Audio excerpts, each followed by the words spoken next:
everyone, so it's coming up for our FND Awareness Days. We've got one in March and we've got April as well.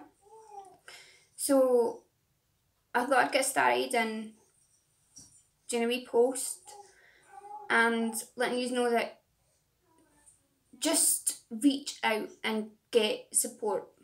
Okay, that's what we're here for. That's why Awareness Days are there, and what the groups and charities are all about. It's all about helping and giving support, not just for you, the patient, but to help your families understand as well, because it's hard when you're first diagnosed to get your head around FND.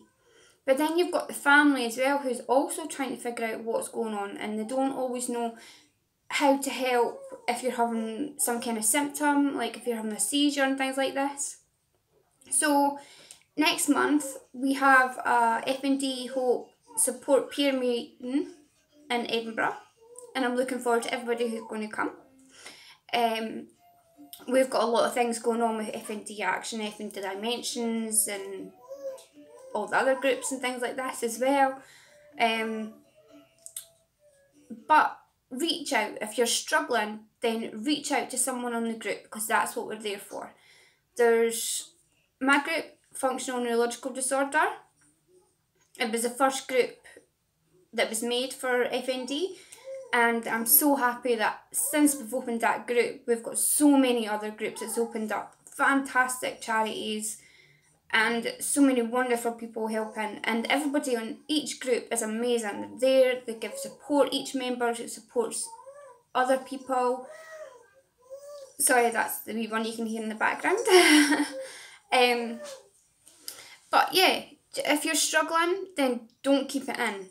On my group, personally, I like you to vent, because then you're letting out the frustration. There's no point keeping it in when you can vent out.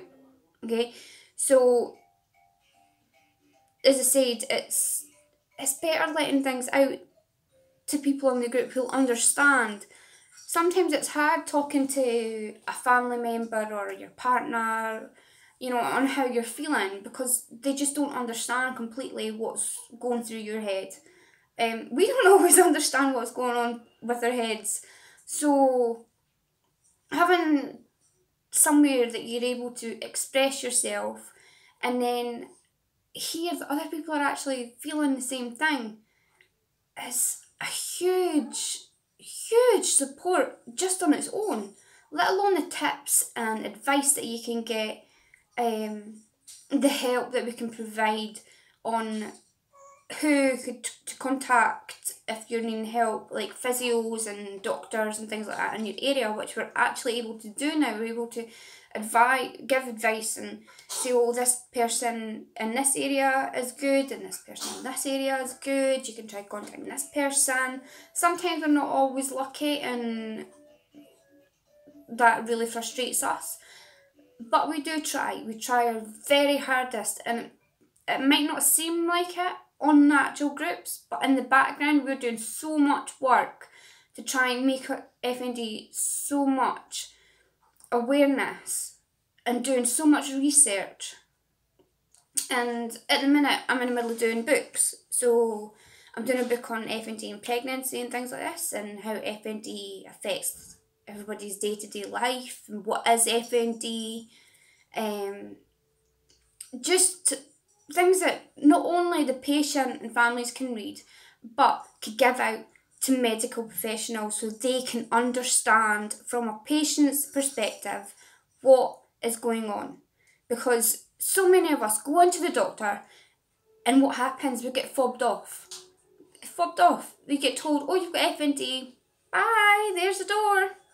So it's not on anymore. We're working on changing that. We're working so hard. So every year that we do FND Awareness Days is a step closer. Every day that we are continuing to research is a step closer for us getting help. So we've been doing a wee bit of sign language with the girls. FNDSUPPORT.